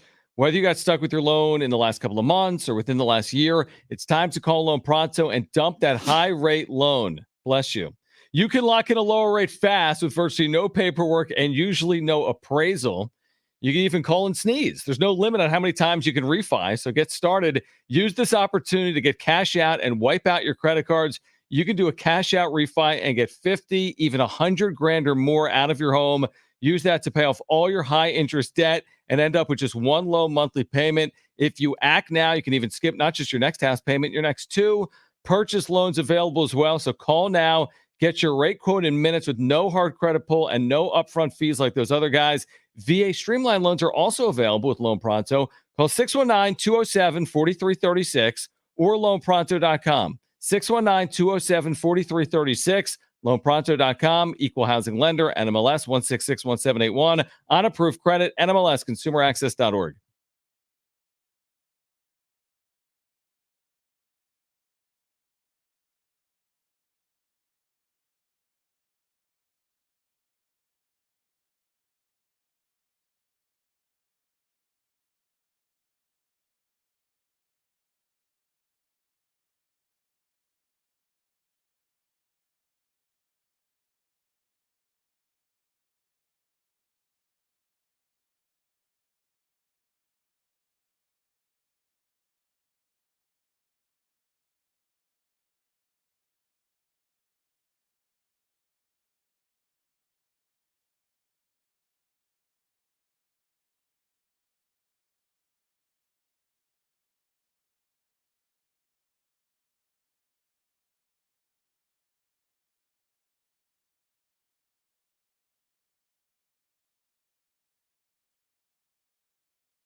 All right, this update's brought to you by SDG&E.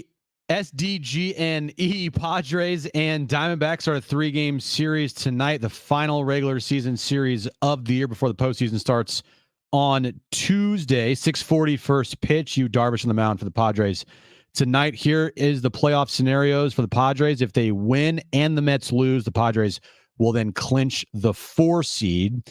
And tomorrow, the Aztecs are back in action. They take on Central Michigan on the road. Our pregame coverage starts at 10:30 a.m. Kickoff at 12:30 with John and Rich on the call. And tonight at 6 p.m. is the Sean Lewis Coaches Show with John and Greg Camarillo. You can listen to that right here on San Diego Sports 760. In peak wildfire season, as a last resort, SDG&E may need to shut off your power in specific areas for public safety. Learn more about public safety power shutoffs at sdgne.com/PSPS.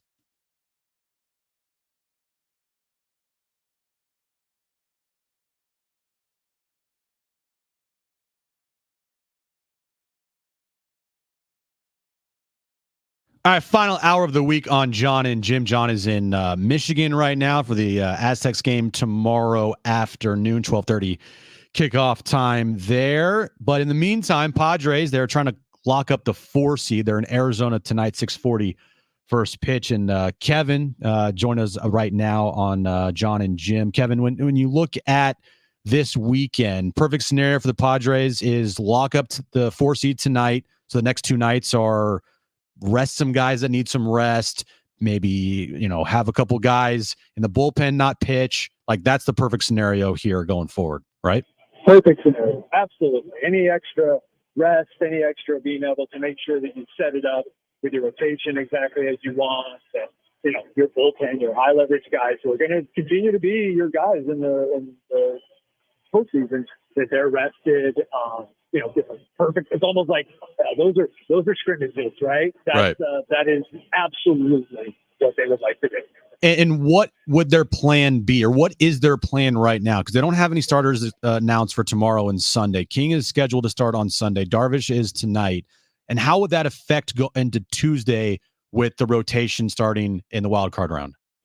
Well, my understanding, and this is not anybody who actually makes these decisions, but people that are involved and get in on the discussions that may or may not mean anything, but it's pretty clear that Ethan Musgrove will pitch, and that they can't imagine leaving King out of that. But does King have to pitch Sunday? Are they fighting for the home field still on Sunday? Because they've lost the first 2. That could have an impact on it.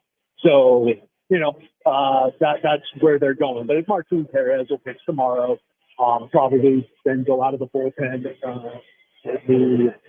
Again, depending on how far into this series they needed to go, where it matters.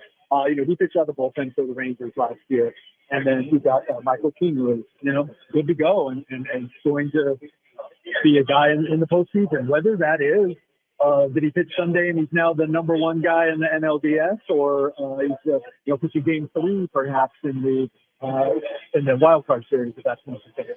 Is there a chance that King could get one of the first 2 games in the wild card round if they lock this thing up tonight or tomorrow night? What yesterday and or the day before, I think kind of ran LA was a blur. Not because I drank, or I want to make sure that's clear, since everybody was so big on how the Padres should celebrate it.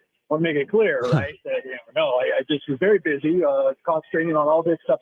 I can't remember when I talked to these people, but that it was Musgrove. But heck, they could flip that and you go Joe Musgrove against the Mets in game 1. That's a dream matchup, right? So I really don't see that happening, but I think a lot is contingent on when do they wrap this thing up. Kevin A.C., our Padres insider, join us here on Jon and Jim. I saw your tweet a little while ago. Doesn't sound like it's good news for Ha-Seong Kim. No, it really doesn't. And I think that they're not ruling it out is a technicality. It's not ruling out that he would be available in the postseason. It does not. He has not been able to respond. They were given anywhere from 2 to 8 weeks that he'd be back based on different doctors. And we're now at 6.5, and he couldn't throw very well, or he throw whatever rookie ball games that he played. So, no, it does not. So sorry, Kevin. I want to put you on hold real quick. You're kind of breaking up on us in Arizona. We'll get Brent to fix that for us right now. I couldn't hear the end of that, and I wanted to know what's truly happening with Ha-Seong Kim. Like, the report was he can't throw. It's not great. Surgery's on the table for the offseason. He's hitting fine, but the throwing's the issue. And if Ha-Seong Kim is going to be out there, he's out there for defensive purposes. Like he's there because of his defense. He's not there because of his bat. So that's not great news. It's unfortunate because right now, Donovan Solano, he's struggled. He is struggling lately. His bat has gone ice cold. And I'm not saying that they would all of a sudden think that Ha-Seong Kim has a better bat than Donovan Solano, but they could easily say, hey, look, Donovan Solano's not playing well. He's not swinging the bat well, and Ha-Seong Kim's ready to go. Looks like we have Kevin back. Kevin, so it looks like Ha-Seong Kim potentially is done for the year is what I'm hearing from you there, right? Yes, potentially. And I would, if you're going to read between the lines, yes, he's not better, and he's not better on about the outside of what the doctor's kind of window was. So now you're even talking about perhaps off-season surgery, depending on what his free agency status is, what he and his agent decide is best before he signs. Probably with a new team is a mutual option. There's almost never results in the players staying at least under the same contract. So this complicates things. So yeah. Kevin AC joined us here on Jon and Jim. Luis Arraez, he's 2 for his last 28. He went 0 for in the Dodgers series. I know you saw him because we all did too. Him shaking his wrist after a couple at bats. I know he's in the lineup tonight, but how is he right now? How healthy is Luis Arraez? I don't think this is anything more than what it was when he was batting 300 and then 400. The guy's out. I'm watching him do batting practice right now. It is clearly a thing. This guy may get, probably will. I mean, that's just me, by the way. He may get off-season surgery. He talked about that to repair the ligament. But I don't think that physically there's a difference between when he's been hot and not. Now, this does correlate to when the knee injury happened. So there could be that. But Luis has become very coy about that. And what is crazy is he looks fine playing first base.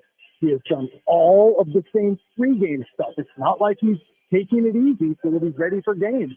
So, and this is also our first time watching Luis Arraez, where it's what is normal for him? Right. You go back again, he was. Remember, we were talking about this when he was 1 for 69 or something. I'm kidding, but he had, and then all of a sudden back to being Luis Arraez with the thumb as bad as it's ever been. I honestly don't have an answer for you, but you are absolutely correct. It was certainly more. It was sometimes it was every pitch in bat he was shaking that thing, and he says that all he's saying is, I'm not going to make excuses.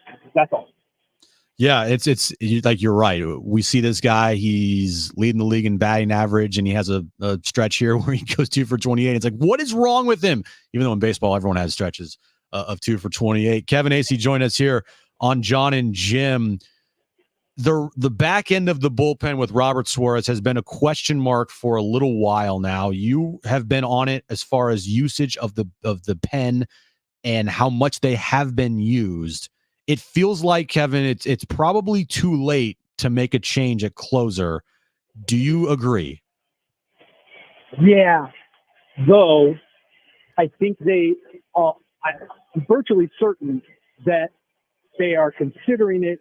And the reason I say is that they have talked about just basically lining guys up, as has happened. It just hasn't happened that you've had, say, 2 lefties due up in the 9th inning. They've been due up in the 8th. And so Tanner Scott comes in. But I would be surprised if it were the other way around and you had the team, very dangerous left-handed batters up in the 9th. That if it wasn't Tanner Scott, I'd be surprised at this point. But I think that you're sort of right. Is that, and that's how I think they see it too. There really just isn't much they can do. So what they're going to paint it as is that it really doesn't matter. It doesn't matter when we deploy Jason Adams. It doesn't matter when we deploy Tanner Scott. And to some extent, that's true. The fact is, Tanner Scott, even when early on, when Robert wasn't as bad as he was, Tanner Scott was facing the tougher guys. And that happens a lot with your setup guys. And so, good for them that they have a Tanner Scott and a Jason Adams to back up Robert Suarez. But I do not think that there is any minimizing. I'm not saying it's catastrophic, but I don't think there's any minimizing sort of the crisis that they are in right now with Robert Suarez. They are actively working on trying to get him to use some different pitches, feel comfortable using some different pitches. And then there's some other things that I'm positive they're just not telling me about that they're working with Robert Suarez on. Yeah, because people have to realize it's not just as simple as like a video game where you just insert X player here. Robert Suarez is going to be a big part of this postseason run. They can't just switch closers and then be like, oh, we're not going to use him anymore. Like, if they were, like, where would Robert Suarez slot in here if he's not the closer, Kevin? Yeah, again, if it works that Tanner Scott made sense. Tanner Scott, who, by the way, has had like 3 clean innings in his last 19 appearances. Right. Like that. And then, no, that's not Robert much more. A lot of times a reliever does run into some trouble. As long as he's not allowing runs, that's fine. But I'm just saying, it's not like this guy's, coming in and getting things done, like, even before he blew up the other night. Like, it's not like Tanner Scott's been a sure thing. But if it makes sense with Tanner Scott being the lefty for him to go in the ninth, I guess I would be a little surprised if it's not him. That's something that they have been, they've been sort of outside the box to a certain extent, because a lot of teams give lip service to that of, oh yeah, we'll use a guy whenever. Mike Schilt has done that more. Robert Suarez pitched in the 8th. He got a hold one time, and I think there was another time he pitched in the 8th because it made sense. That was when the top of the order was coming up. And so while I'm with you, absolutely, I think it will depend on the situation, and that situation would be that it just makes sense for Tanner Scott to face the guys coming up. You're facing the Dodgers, the Phillies. It's the 9th inning, and Bryce Harper and Kyle Schwarber are coming up, right? I'm thinking of Tanner Scott. Yeah, I'm with you. They got him for a reason, and he is a perfect weapon for guys like Schwarber, Harper. You're going to want him there for Ohtani as well. Inning, if it's the 7th inning in a 1-run game, it's Tanner Scott. So that's because then you're Mike Schilt's thinking ahead. God, I hope these guys don't come up again in the 9th. I got a guy on first base. I got Kyle Schwarber up. Tanner Scott's my guy right now. Yep, the save always doesn't happen in the 9th inning. A final one from me, Kevin, because we won't talk to you before Tuesday. Hopefully, we'll get you on during the wild card series. When you're looking at the roster heading into the postseason, I know it's not sexy to talk about the last guys that will be on it, but it feels like Brandon Lockridge, or I'm blanking on his first name. Lockridge is going to be on this team because of his speed, right? Absolutely. He could be a defensive replacement in the outfield. He's very good out there, and he has shown an adeptness and obviously speed on the bases. So absolutely. And I think that Tyler Wade has been, I'm not putting him in like the same category of Jurickson Profar in terms of like a glue guy, one of my favorite phrases.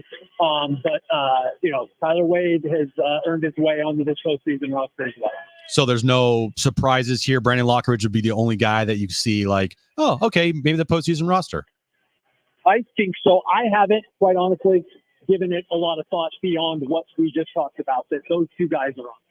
Right. I haven't gone down and gone then, but I think that there's then room for, the bench, Peralta. We got to go back we're going back to 26 players. Right. There's the bench of Peralta and Diaz, correct? So there you have it. Or there's one more. And there's one more, isn't there? And it's probably Nick Ahmed. Oh, Nicky Ahmed. Wow, he could see some action this weekend for the first time and make the postseason roster. That'd be How about that? That'd be great. There's another reason to wrap it up tonight, so that Nick Ahmed plays in an actual major league game for the first time in months before you have him on your postseason roster. Yeah, and then he will play for about every team in the National League West, I think, except for the Rockies. So that will be great. Kevin, enjoy Arizona, and we'll talk next week, and we'll get ready for some postseason baseball. Right on. Take care. All right.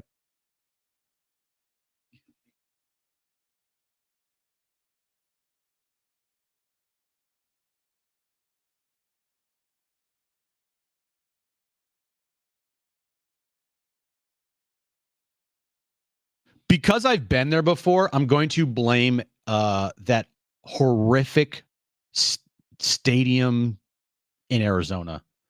Kevin was on the Ballpark. field, he said. Yeah. So. The ballpark there in Arizona, and it's a stadium because it's like enclosed. It's like a giant jet hangar, is the worst. It's just awful. So I'm not. And the roof's never closed or never open. Right. Because of course it's 1,000,000 degrees there. So the ballpark there in Arizona is horrific for cell service. So not blaming Kevin. That's all on is it Chase Field still? I don't even know. Chase Field in Arizona. I think it still is. Yeah, the place sucks. Not great. All right, coming up next, JB Long. He'll join us at the bottom of the hour. Also, get my back page later this hour as well. Stay with us on Jon and Jim.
No, I did not know they were the Chippewas, Brett. I don't follow much Central Michigan athletics or anything. I just know because they're a staple on the Badgers non-conference schedule. Okay, well, the Aztecs take on the Chippewas tomorrow, 12:30 kickoff. John and Rich will be on the call. Of course, the pregame starts at 10:30 right here on San Diego Sports 760 with Jared Tolver and Fletch. There was an interesting thing that Kevin said last segment, if you could hear him, was if they lock this up tonight and this doesn't get to Sunday, or they lock it up tomorrow, right? Like, just as long as it doesn't get to Sunday. He said that in the wild card round rotation, he said Michael King's name a lot. And he mentioned a game 2 or even a game 3 for Michael King just because of how well he's pitched this whole entire season.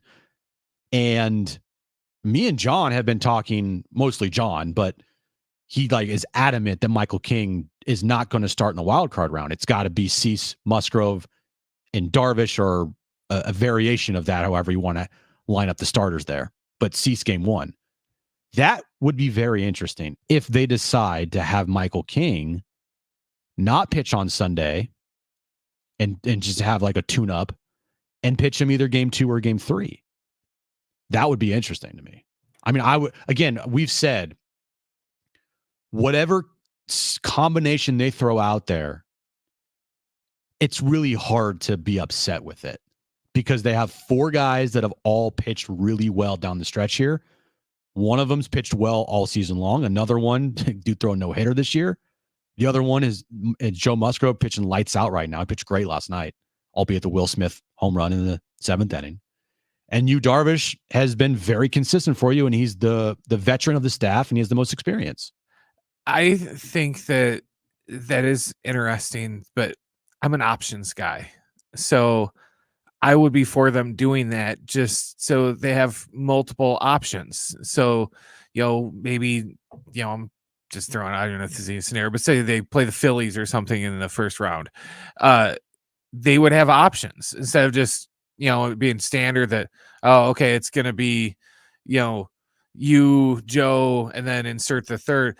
You could have a fourth to kind of maybe keep the other team guessing on, are they going to go with you today, or are they going to maybe go with Michael King? And it gives them more options to go with. So I would be all for that, actually. I am totally for a Michael King game 2 start. A Michael King game 3 start, if it got to that point, would be kind of bold, especially if you have Yu Darvish there and he's been pitching well and he pitches well tonight for you. Like, that's a bold decision. Or if they flip-flopped it and they had King pitch game 2 and Joe game 3, I think I would be much more comfortable with that scenario. But yeah, it seemed like talking to Kevin there. And of course, nothing's official yet. We won't know until it happens or the day before or whatever. But to hear him talk about Michael King potentially getting one of those starts, game 2, game 3, even possibly a game 1 out of the, that's interesting to hear, because my mindset is like, Cease game 1. That's where I'm at. Cease game 1. And then if they win game 1, I think then you can feel very, very, very comfortable with King going game 2. Even if they lost game 1, I still think they would feel comfortable with King game 2. And then Joe has the experience. We all saw what happened in 2022. Game 3, Joe, yeah. So if it's Cease King Joe, I'm cool with that. Even though John, he's not here, so he can't retort, but that means it's the perfect time to rip on him. He is so adamant. Yu Darvish is gonna pitch. You're an idiot if you think otherwise. Okay. But you're gonna tell me you're gonna be upset if the rotation goes Cease King Musgrove in the wild card round, because I won't be upset with that. And then a Darvish game 1 of the DS against the Dodgers at Dodger Stadium, if they get there. And then Cease game 2, and then King game 3, and Musgrove game 4, and then all hands on deck game 5. Hey, I'm cool with that. Just compared to where we've been the last couple times we've been in the playoffs, we're golden. Knock on wood, bro. Knock on wood. Or whatever, There's like wood under here, something. wood supplement this desk is made out of. But just because, in the other years, it's like, okay, so-and-so is going to go game 1, question mark's going to go game 2, and another question mark is going to go game 3 because, we barely have enough pitchers to go that we're having to throw out Sean Manaea out there, and we're not going to have a scenario like that this year. That was 2020, like the Lamet and Clevenger disaster, and all you had was hey, Zach good Davies. news, everyone! Clevenger's back. Yeah, and he's hurt. That was a disaster, but it was also a fake season. 2022, they had 3 guys. They had you, Musgrove, and Snell. And then when they got obviously to the NLCS, that's where the 4th starter played a big role into things because you're throwing out Clevenger and Manaea, and that was a disaster. This team, like to your point, is set up the best of the last 2 postseason appearances because they have that 4th starter, because they have that guy that you feel very confident in. Like, if things go this way, where you have Cease game 1, King game 2, Musgrove game 3, then you would have, and you get past the wild card round, then you would have going into Saturday, Darvish game 1, Cease game 2, King game 3, Musgrove game 4. That to me is like, I'll take that. I'm good with that. But then again, whatever options they choose, it's like you can't really go really wrong because they're all pitching really well. All right, coming up next, JB Long will be joining us, the back page also as well later this hour. Stay right here on Jon and Jim.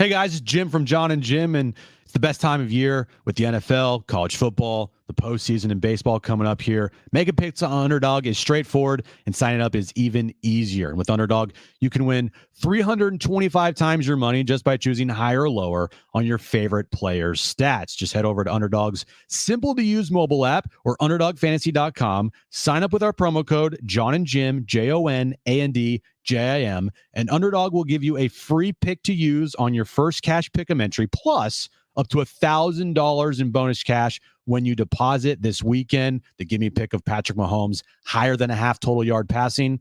Yeah, you're going to want to use that. Go to their mobile app or to UnderdogFantasy.com. Sign up with promo code Jon and Jim. That's Underdog Fantasy promo code Jon and Jim, JONAND JIM, to claim your new customer special of a free pick and your deposit offer. You must be 18 years or older and present in a state where Underdog Fantasy operates. Terms do apply. Concerned with your play? Call 1-800-GAMBLER or visit www.ncpgambling.org.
This update is brought to you by SDG&E. Padres and Dbacks start a 3-game series, of final series of the regular season. Tonight, 6:40 first pitch. Yu Darvish on the mound for the Padres. The scenarios for the Padres to clinch the 4 seed are this. They win tonight and the Mets lose. They will clinch the 4 seed. And next Tuesday, there will be playoff baseball here at Petco Park. Tomorrow, Aztecs are back in action on the road versus Central Michigan. Our pregame coverage starts at 10:30 a.m.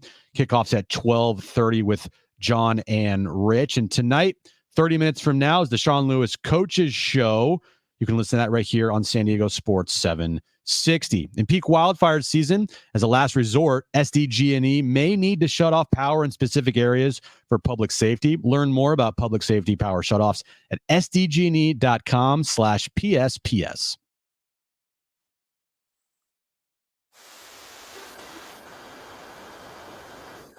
All right, back here on Jon and Jim on a Friday. John is in Michigan right now, getting ready for some Aztec football tomorrow afternoon. So me and Brent are taking you up until 6 p.m. tonight. JB Long is joining us right now. JB, I wanted to start with this. You had a crazy weekend last weekend. You might know where I'm going with this. You were calling the Colorado State UTEP game, and there was something you said on the broadcast. Have you ever been a part of that big of an announcer's jinx in your life? Well, for those who don't know, we're in the middle of the third quarter, and my statistician happened to remind me that we've not yet had the game's first penalty. And my partner, Michael Jr., mentioned what a problem penalty had been the week prior to one of our teams. And I just kind of looked at him like, is he baiting me? Is he throwing me? Is he daring me? So I said, I'll go with it. He goes, but first, Mike, it's an anomaly in the box score. So, let's with the words out of my mouth. And that was a false start. So, yeah, I might have to fight my thinking on that. I think it's total nonsense, especially in baseball. There's like a no-hitter going. I think it's something on the broadcast to make sure that everyone in the audience knows and is aware. But I'm second-guessing everything I thought on the broadcast. No doubt. Yeah, I mean, that was like an all-timer. Like, the second you mentioned it, like, you're like, you're cool with you don't care about announcers' jinxes at all. I was really like, John, for him, he's worked him out of baseball forever. I know, like, he was not interesting. I feel bad for like the audience who's joining you in the middle of this with no clue how are they supposed to know and appreciate and enjoy the moment if you don't bring them up to speed? I think the circumstance is different. Like I'm willing to put it out there before a free throw in the middle of November in the non-conference. Right. Yeah. If I think each situation I'm finding is unique unto itself.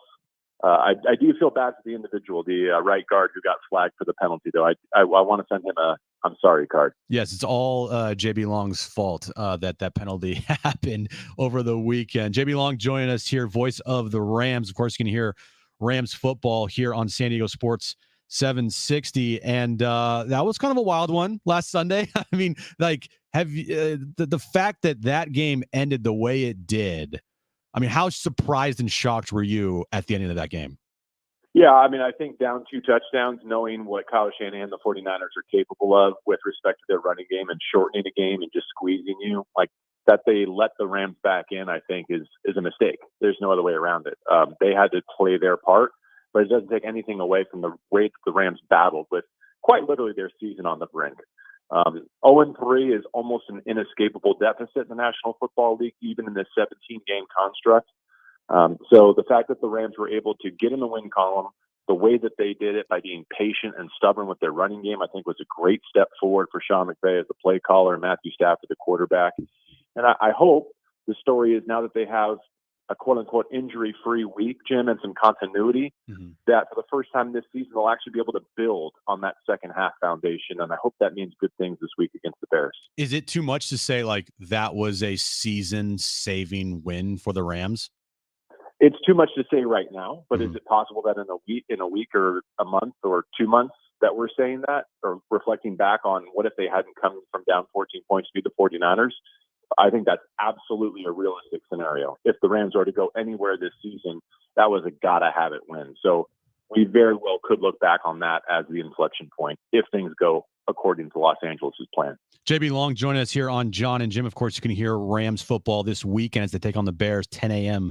kickoff right here on San Diego Sports 760. With the way Stafford has played without his two top weapons, like this just is re-emphasizing the fact of how elite he is. And I mean, you could argue even without Cooper Kupp and Puka Nacua, this is some of the best football that he's played in a while.